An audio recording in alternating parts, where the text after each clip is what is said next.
Hello, and welcome to the Professor Podcast with Ruth and Claire.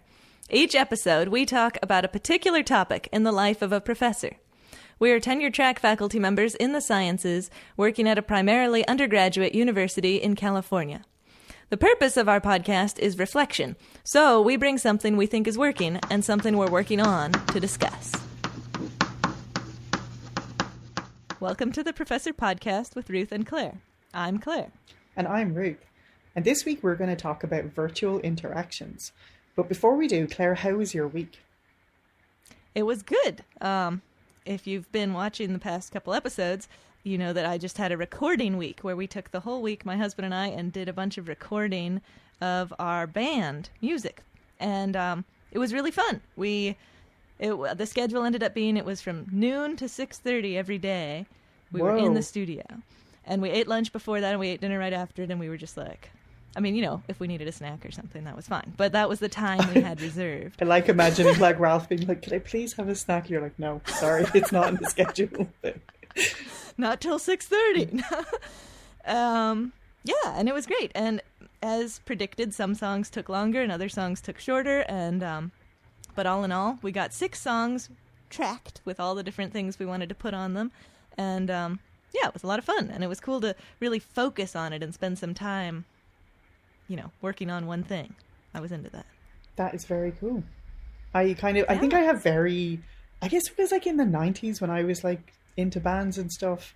I'm like imagining your house is like overflowing with like cigarette butts and stuff, which I know isn't, but it's like whenever people go to the studio, it's like, whoa. Yeah, but it sounds much more wholesome than that. So, yeah. It was a wholesome studio visit, yeah. Yeah. How was your week? My week was good. I think, as we know, there's a lot of very intense conversations happening all over the place. And yes. It felt like, I definitely don't feel like we're on summer break with the kind of level of emails that are flying around and back and forth. And I think it's all good stuff and it's good conversations we need to have. But this Saturday, I turned off my phone and I did not check any email. And I totally took all of the books off the girls' bookshelf. And I made a mountain of them, and I immediately regretted starting it. But then I did finish it, and we got everything sorted out. And so that was very immensely satisfying to kind of take a break from internet at the moment and just kind of spend some time with the kids and get something done in the house. Felt really nice. That sounds lovely. So yeah. You organized the bookshelf? Is that what you said? The kids' bookshelf? We did, and they... definitely did not lick this off a stone, but they're very sentimental about things and it's very difficult to get things. So I finally managed to get rid of all of the board books, which neither of them have been in a board book stage for like years, but they're swearing that these are very important books and they can't be. So we managed to at least put them in a box to the side. So that's progress, and we will sneak the box out of here. So yeah, definitely progress. Wow, I completely sympathize with them. My parents have a garage that includes some stuff from my childhood that I'm like, oh, but we can't get rid of that. I know. You know? I know. So, yeah. Yeah, I definitely suffer from that big time. Yeah. Although sometimes there's just times you find stuff and you're like, okay, this is ridiculous. Like, what on earth was I thinking keeping this? But yeah, things feel a little less chaotic. There's a lot less piles of books all over the place. And so, yeah. Great. That was lovely. So tell me, are you doing the quote for this week? Yes. So I have a quote from a book I just read. And the quote is, "One of the great arts in life is learning how to disagree without being disagreeable." Oh. And when I got that line, I was like, I need to write this down. So I have it written down on this piece of paper that was handily right there when I was wondering what to do for a quote. Oh, there you go. It's destiny. Yeah. And so this is by William Ury, who wrote The Power of a Positive No, among other books. And he talked about how when you're saying no to something, you're saying yes to something else. And if you think about that other thing you're saying yes to, and maybe even convey it, that makes the no be more positive and helps you remember the positive side of the no. Without going into a whole lot of detail, I was having a work situation and I was texting Claire kind of freaking out about it, and you used this exact thing on me. I totally did. By saying no to this, you're actually saying yes. And it really helped me because I felt like I was just being difficult. about Right. this situation, but there was a deliberate thing I was saying yes to. Anyway, it's sort of, I won't go on about it, but yes, so that was, you did use that to great effect on me. Well, good. Yeah, Yeah. I've found it useful in saying no since reading the book to think, okay, but what am I saying yes to, and how can I frame it in a positive way? And yeah, just the idea of being to disagree without being disagreeable is something that, yeah, I often think unless we're agreeing, there's a problem. Like we have to get to an agreement, but of course we don't. People always say agree to disagree, but anyway, doing that without being disagreeable was a nice way to put it, I thought. Yeah, I love it. And I think I really fall into that category of like, oh no, but then I'm being so mean if I, but Right. it doesn't need to be that way. So yeah, Totally. I like it. Totally. Cool. So tell me, we are going to be talking about virtual interaction, and what Yes. were you, what do you kind of, what was in your head when you were we were thinking about that? Good question. So I was thinking about kind of a broad range of virtual interactions, from students in a class that you're teaching Mm-hmm. to research students that you're interacting with in a virtual setting and trying to, motivate and interact with. And then colleagues and normal meetings. And I mean, you could even go as broad as family members, although my examples don't go quite there. So yeah, I was just thinking broadly of virtual interactions and how to get out of them, what we're trying to get out of them, and different techniques that are better or worse for doing them. I'm really glad we're talking about this and thinking about it, because I think I've shared with you that a lot of my fretting about next semester is that like we're not going to start in person, and that was what we did have last semester. And so I think, yeah, I'm definitely thinking a lot about this and how to kind of get this connection and how to kind of come across a certain way that, like, you had an expression, was it like Mr. Rogers you were quoting, and it was just all about Oh yeah. how like you convey things through so much more than your words, and what replaces that kind of like big smile or like whatever things you're sort of, yeah, tricky. So do you want to tell? Great point. Yeah. So what is working for you? So I kind of want to summarize it as keeping things friendly. And so, remembering to add a touch of personal interaction to the virtual interactions. So, for example, I had a meeting with my summer research students recently, and we started off and got on the subject of gardening, and we're talking about they both had plants that they were growing, and they were doing it in different ways, and, what vegetables in season right now. And it was a quick conversation, but it was nice to touch base on something unrelated to the topic and just have a little personal connection at the beginning. So I liked that. I think and it's similar- so oh, go ahead. crucial. Oh, sorry. Yeah, sometimes I sort of want to say in general about our episodes that sometimes I feel like I always sound like I'm talking over you, but we do have a lag sometimes, where like sometimes I'm rude and sometimes it's the lag. But yeah, and I think that little personal connection, like, it doesn't have to take over the whole thing. Sometimes Right. it gets away from me, and it's like half the meeting is me It chatting can. about whatever. It's usually me who's derailing things, but like I love that, a bit of gardening chat, and then everyone just feels a little more connected. But you don't have to take Yes. away from the seriousness of what you're doing by doing that. Totally.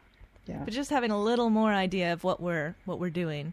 And I think that would happen naturally if we were physically together, waiting for the meeting to start or on the way out or something. And so to get that in there takes a little more intention in this Totally. setting, but I think it's worth it.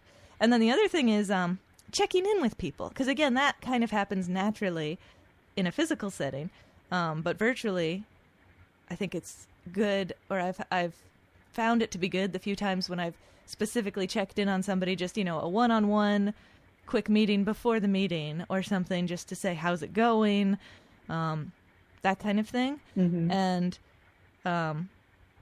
I just feel like without doing that, I miss so many subtle cues from a physical setting that it's to have a little extra time to just talk about how are things going with you when there's no one else around, and it's not like you're presenting, we're just having a little bit of dialogue. I think that helps add a little bit back of that connection. So I've been doing that sometimes. Yeah. So does that take the form of like an email, just like, hey, how are you, checking in, or? Yeah, well, what happened this week was one of my students said, hey, could we meet just a bit before the meeting? There was something I want to talk to you about. And I was like, sure. And then I thought, maybe I should meet with the other student too. So then I emailed her and said, hey, can you meet after the meeting? And it was just, a short meeting on each side, but having that little one-on-one touching base, I felt was good and helped me feel more confident that there weren't some underlying problems that I didn't know about. Or at least I was more confident that I knew a similar amount to what I would know if we were actually face to face. That's actually kind of getting to something I'm thinking about, which is like, should I schedule like little Zoom chunks throughout the first few weeks with all of the students in the class? Just to kind of have like some kind of personal, and like, I mean, other people have done this to great success, like having an assignment where people have to go to office hours just to kind of get over that activation barrier, and then they know where your office is. And so I was just thinking about that today. Like, should I try and like make that happen? With that's a good question. Yeah. I've been kind of imagining it will happen in, if they're doing group work and I pop around to their different groups in Zoom, it might happen naturally. But of course, depending on how much time you have and how many groups there are, it might take several days of group sessions to have any interaction with everybody. Yeah. Interesting. Tricky, but yeah, I like that. I like just kind of being intentional about sort of having that one-on-one. And like, because it's like, it happens so happenstance in the classroom, and then like we have to be mindful of it now. It's not just going to crop up. I always run into students in the loo. I mean, obviously only like certain students and you could kind of have a little chat while you're washing your hands, and that's not going to happen. Or if it did, or you're going down the hallway and they're sitting doing homework and you're like, how's it going, that kind of thing. Yeah. What about you? I think for me, my working for me is, I don't really have a lot because I feel like I haven't kind of gotten into my stride with it. I think the thing I've definitely noticed is I'm using an excessive amount of exclamation points, like excessive. Ooh, text. Great point. And every email I'm having with the student, because I feel like sometimes it can come across so serious or glum. And at the moment, I'm having a lot of interactions with students trying to get into my class, but the class is full, but I don't want them to feel like there's no hope because we might open another section. So I'm just like exclamation points, like 15 of them in there or something. And so I'm like, thanks for contacting me. I'm so happy I get to be your instructor, and like trying to ramp up whatever energy there is. And so, and I feel like sometimes my Zoom meetings are a little bit like I'm doing exclamation points in how I'm talking. Because like, it feels like you have to be so much more effusive and more whatever to kind of get your point across. And it takes more energy. Yeah. And I think people definitely reported that, right? That a Zoom class was way more exhausting than like in person. So I think so far I'm heavily leaning on exclamation points. And that's really interesting. And I've kind of noticed with my emails, I've gotten a little more casual, probably related to exclamation points.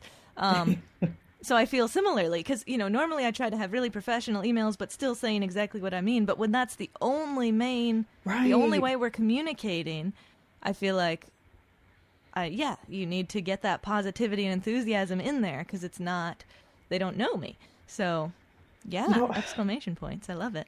I had this weird interaction with a student where they sent me an email and they don't have an email address at our university yet.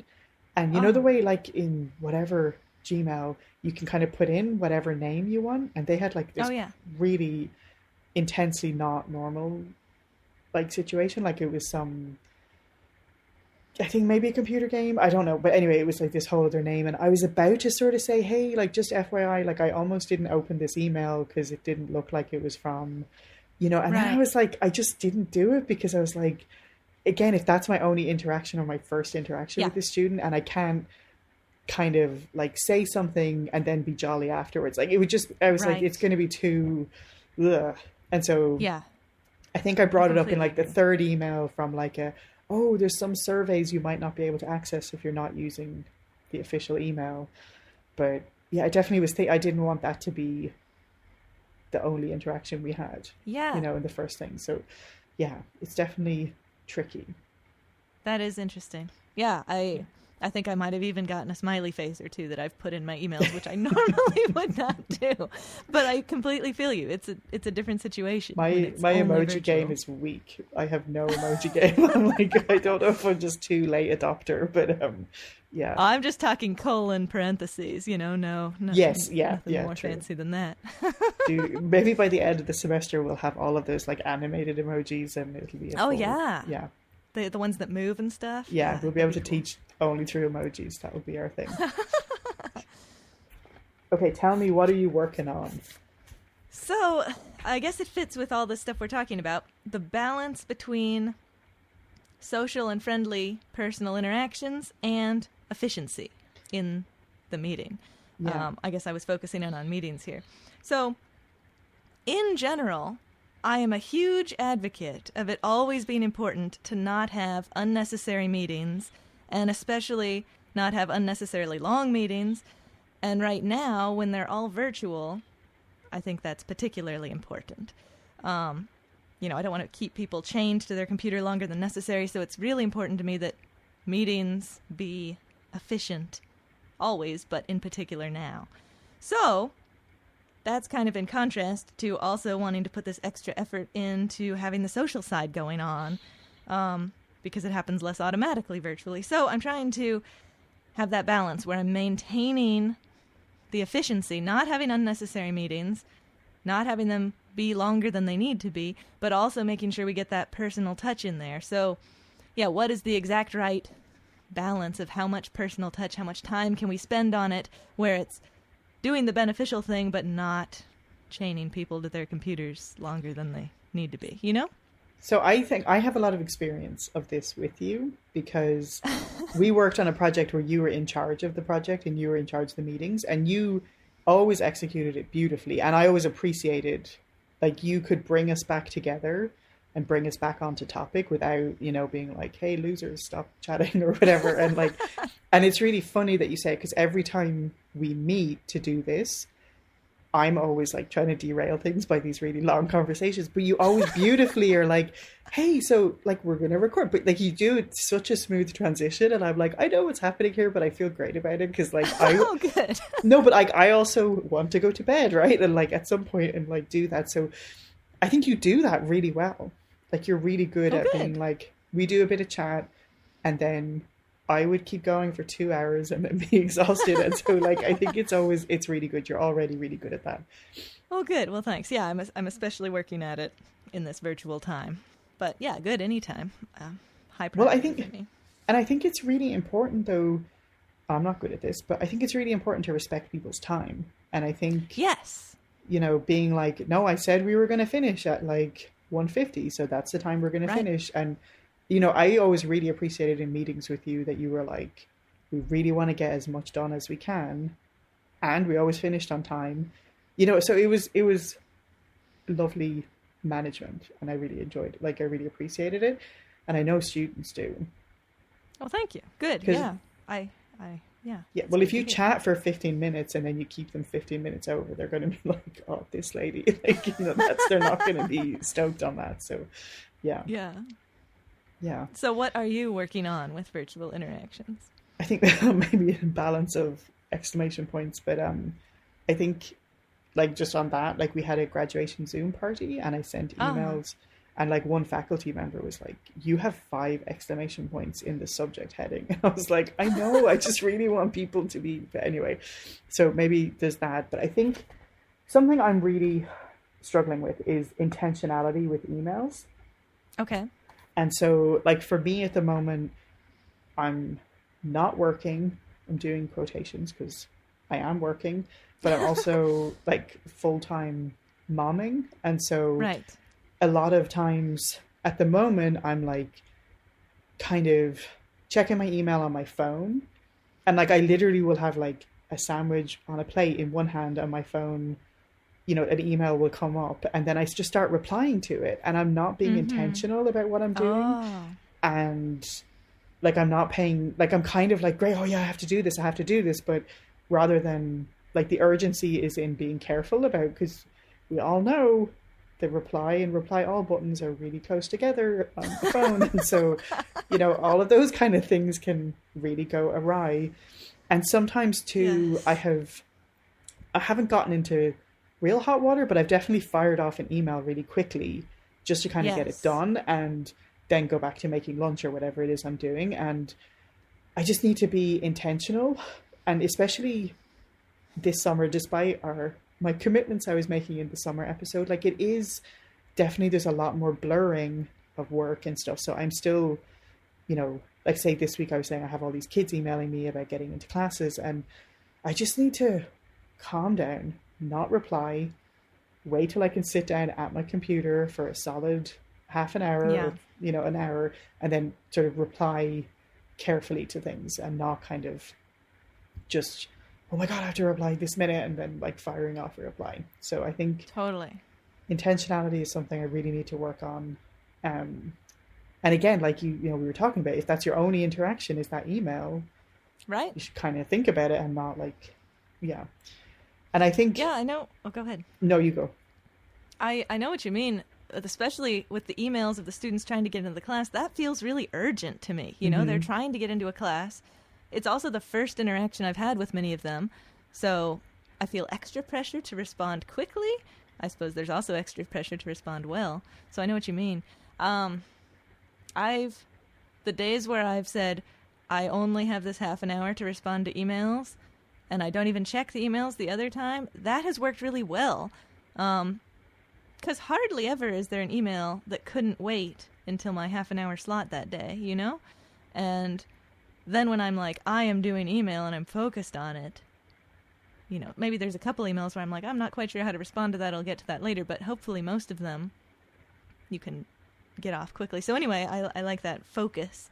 On the times when I've managed to make that happen, I've enjoyed that. Yeah, and last week, things were kind of, as I said, quite intense. And I sent definitely an email that was grumpier than I would have sent if I just waited a couple of hours and Right. thought it through. And so, and that was kind of, I was actually grumpy, but other times something can sound grumpy and it's not. And, Right. Yeah, I think I just need to slow my roll and everything. And that was the thing, when I turned off my phone, you kind of feel this hysteria of what if something so important comes in? And Right. yeah, and things are, there is important things, but no one can reasonably expect that you're going to reply to an email on Saturday afternoon. No. I mean, even in the summer, I think it's reasonable to not check your email every day, Right. And I think there is often this illusion that we're getting paid during the summer. And, right. I actually heard of a thing on our campus where a chair of a department sent an email out to all of the students and said, just so you know, the faculty are not paid to work during the summer.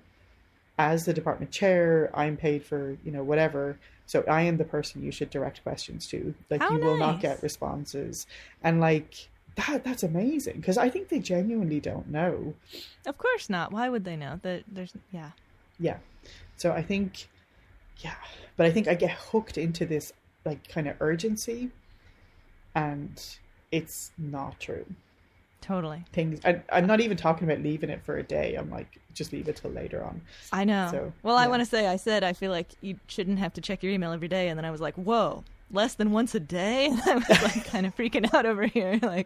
Once a day is about as infrequent as I could get to. But you remember, I'm so old that when I first went to college, I remember they were like, you have an email account. And I was like, oh, that. I used to check it once a month and be like, what happened in that email? And yeah. And we were talking about when me and my husband were first lived together, and we didn't have internet, and we would go to the library to check email, and it's what? That's so. But it feels so liberating when you hear about that. Yeah, you're what carefree totally. lives we had, just skipping around, not. I love the tied to idea of email. having just a phone, a house phone, that if somebody needs to reach you, they can. But because that's the thing with turning off your cell phone, is that's the only way people can reach me. So, did I a don't know. thing. You can change the settings, of course, to be like only calls. Right. I did a thing very briefly that it all kind of went to heck in a handbasket with all of this, like the pandemic sort of stuff. But for a while, I had a thing where I bought an old cheap phone, and it was like only. I think you can text on it, but it takes like 100 years to type a text in. And I did a thing where I would leave my smartphone in work at night, and I would have my calls forwarded to that phone. And then I had That's a little awesome. phone if I was like driving and freaked out about like, I don't know, having a flat tire or something. And it was so amazing. Like it was like, I felt like I got my brain back. Like it was just like total, it was really amazing. We should do an episode on different techniques like that you can take to take back your time. That'd be fun. Do you think I'd love to hear those. I would love to see a graph of like how phones kind of helped you, and then when it like flipped over into it actually is like taking away past the inflection point. Totally, because it's like that with email, right? Like email must have been like, whoa, I can communicate with people so quickly, and then now it's become like a whole workload of itself is like just dealing with emails. And okay, that's like a whole other episode. But yeah, I kind of feel like we could just do this virtual interaction one a bazillion times, especially over this summer when we're going to be thinking about it a lot. Totally. And as always, the work-life balance, that keeps coming up in every episode. Yeah, and I think from talking to people, like it seems like it's a real thing for people at the moment. Like a lot of people are saying they don't feel like the semester actually ended. Like they feel like, and it's struggling against that. But when you say no to working too much, you're saying yes to retaining your sanity. So exactly, that's a good yes. Think of the retaining the sanity side. I love it. Well, cool. Thanks, Claire. As always, it's interesting food for thought. Thanks so much for joining us on the Professor Podcast with Ruth and Claire. We're delighted to have you as a listener, and we would love to hear from you. And if you want to email us, our address is contactprofessorpodcast@gmail.com. We'd love to hear any of your suggestions for future shows or professor quotes that you might want to share with us, or even just things that have come up for you when you were listening to previous episodes. And if you've been enjoying the podcast, we would love if you would spread the word. So the best way to spread word is by telling people if you think they should listen to it, or you can leave us a review wherever you listen to your podcasts. Thanks so much for joining us, and we'll see you next time.